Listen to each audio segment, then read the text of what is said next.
High, আমি সৌভিক। এই ভিডিওতে আমি তোমাদেরকে একটা অ্যানিমি সিরিজ রেকমেন্ড করছি, যেটার নাম হচ্ছে প্যারাসাইট দ্য ম্যাক্সিম। সিরিজটা তোমরা নেটফ্লিক্সে পেয়ে যাবে। 2014 সালের সিরিজ। ইংলিশ ডাবিংয়ে পাবে, হিন্দি ডাবিংয়ে পাবে না। তোমরা সবাই জানো যে রিসেন্টলি নেটফ্লিক্সের সিরিজের নাম হচ্ছে প্যারাসাইট দ্য গ্রে, যেটা হচ্ছে এই প্যারাসাইট দ্য ম্যাক্সিম তারই হচ্ছে লাইভ অ্যাকশন অ্যাডাপ্টেশন। এবার যারা তোমরা অ্যানিমি যারা দেখো তারা ডেফিনেটলি জানবে যে অ্যানিমি যেগুলো সেগুলো হচ্ছে মাঙ্গা থেকে অ্যাডাপ্ট করা হয়। এবার মাঙ্গা তো আমি পড়িনি, তবে আমি অ্যানিমি অনেক দেখি এবং অ্যানিমি নিয়ে এর আগে তোমাদের সাথে কথা বলেছি। তবে দীর্ঘ বহুদিন হলো তোমাদের সাথে অ্যানিমি নিয়ে কথা বলা হয়ে ওঠেনি। তো আজকে আমি তোমাদেরকে এই অ্যানিমি সিরিজটা হাইলি রেকমেন্ড দেখার জন্য। সিরিজটা তোমরা জাস্ট দেখো, ছিটকে যাবে। এক কথায় চরম সিরিজ। টোটাল রয়েছে এখানে 24টা এপিসোড।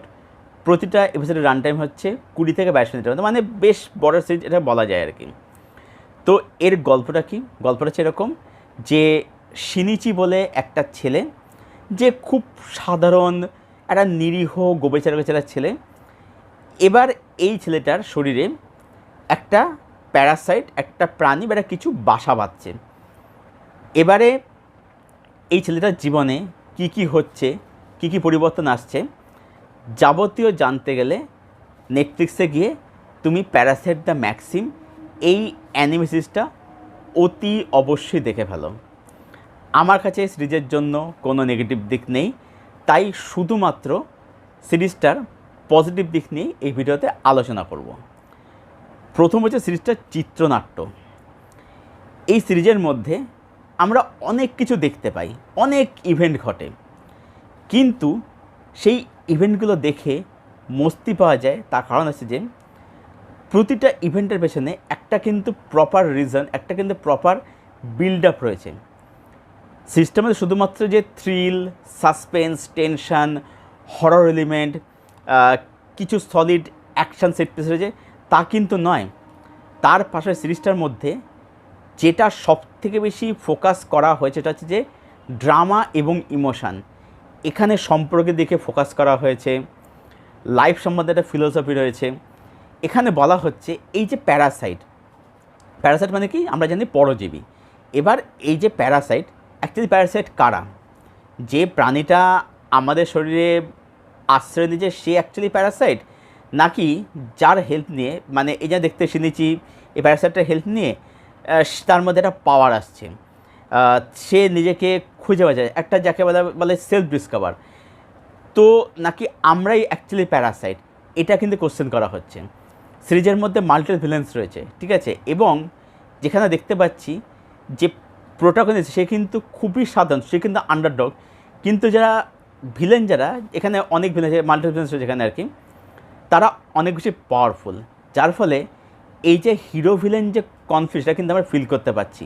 প্লাস এখানে প্রতিটা চরিত্রের একটা কিন্তু, বিশেষ করে সিনিচির ক্যারেক্টারটার একটা জার্নি রয়েছে। এবং এই যে প্যারাসাইটটা জানতে হচ্ছে মিগি, এই মিগি সে সিনিচির একটা সম্পর্ক গড়ে উঠছে, ঠিক আছে, তার একসাথে দুজনের কথা বলছে, সেটা দিয়ে কিছু কমেডি ক্রিয়েট করা হয়েছে আর কি। তো সেগুলো দেখতে কিন্তু ভালো লাগে, মানে এর মধ্যে সব কিছুই আছে। এর মধ্যে ড্রামা আছে, ইমোশান আছে, কমেডি আছে, রোম্যান্স আছে, ফ্রেন্ডশিপ আছে, তারপরে হিরো ভিলেন কনফ্লিক্ট রয়েছে, তারপরে হচ্ছে সব কিছু, সব এলিমেন্ট রয়েছে আর কি, সব কিছু রয়েছে আর কি।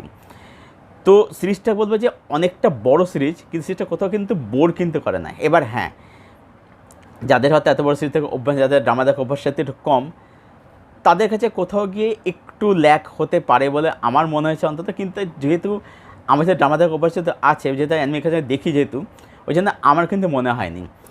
অ্যাকচুয়ালি দেখবে অ্যানিমের কাছে যেটা হয়ে থাকে সেটা হচ্ছে যে, মানে কনসেপ্ট তো হাই কনসেপ্ট তো হয়, সেটা আমি এর আগে বহুবার বলেছি। যেটা ওরা করেছে হচ্ছে যে ওরা না ড্রামা, ইমোশান, সম্পর্ক, লাইফের উপরে একটা লাইফ ফিলোসফি, তারা এগুলোর উপরে অনেক বেশি কিন্তু ফোকাস করে থাকে। এবং যে কারণে যেটা এতলা যেতে রয়েছে, যে কারণে যখন ইভেন্টগুলো হয় আমরা দেখে কিন্তু মজা পেয়ে যাই। যখন অ্যাকশনগুলো হচ্ছে এখন আর কি, দেখে আমাদের চরম লাগে, ব্যাপক লাগে সেগুলো। যে কারণে আমার মানে ভিডিও আসতে এত দিন হলো আর কি, আমি যেখানে 4 দিনের ভিডিও আনছি আর কি, আমি বসে বসে এই সিরিজটা দেখে গেছি আর কি। আমার জাস্ট এক কথায় ব্যাপক লেগেছে। এছাড়াও যদি বলি তাহলে বলবো যে হ্যাঁ ডেফিনেটলি অ্যানিমেশনের কোয়ালিটি তো অবশ্যই মানে ওয়ার্ল্ড দ্য টপ নচ লেভেলের একদম আর কি। তো যদি আমাকে রেটিং দিতে বলা হয় আমি সিরিজটাকে দেবো 9/10। আমি কিন্তু প্যারাসাইট দিকে সিরিজটা আমি কিন্তু দেখিনি, হ্যাঁ, তবে আমি শুনেছি যে যারা অ্যানিমেটা যারা দেখেনি তাদের প্যারাসাইট তাদের ভালো লাগবে, বাট যারা দেখে তাদের নাকি অত নাকি ভালো লাগবে না। তো আমি অ্যানিমেটাই দেখলাম আর কি, সেটা তোমাদের সাথে কথা বললাম। তো সিরিজটা যারা দেখেছো তোমাদের ওপিনিয়ন কমেন্টে জানাও, আর যা সেটা দেখোনি নেটফ্লিক্সে যাও, সিরিজটা ঝপাঝপ দেখে ফেলো। যদি সাবস্ক্রিপশন না থাকে আয়দার সাবস্ক্রিপশন নিয়ে দেখো, আর নয়তো নিনজা টেকনিক ইউজ করে দেখে ফেলো। এটাই বলার। রেটিং আমি 9 রেটিং দেবো, এটা আগে বললাম। এনিওয়ে এই ছিল আমার রিভিউ, আমার ওপিনিয়ন, আলোচনা প্যারাসাইট দ্য ম্যাক্সিম এই অ্যানিমি সিরিজটাকে নেটফ্লিক্সে পেয়ে যাবে। ভিডিওটা ভালো লাগলে লাইক করো, শেয়ার করো, চ্যানেলটাকে অবশ্যই সাবস্ক্রাইব করো, পাশের বেল বাটনটাকে প্রেস করে দেবো এরকম আরও ভিডিওর রিভিউ পাওয়ার জন্য। আর আমার সাথে জুড়তে চাইলে আমার ফেসবুক দেওয়া ডিসক্রিপশন বক্সে, সেখান থেকে তোমার সাথে জুড়তে পারো, সেখান থেকে ফ্রেন্ড হতে পারি। দেখা হচ্ছে তোমাদের সাথে আবার পরের কোনো ভিডিওতে। Till then, tata.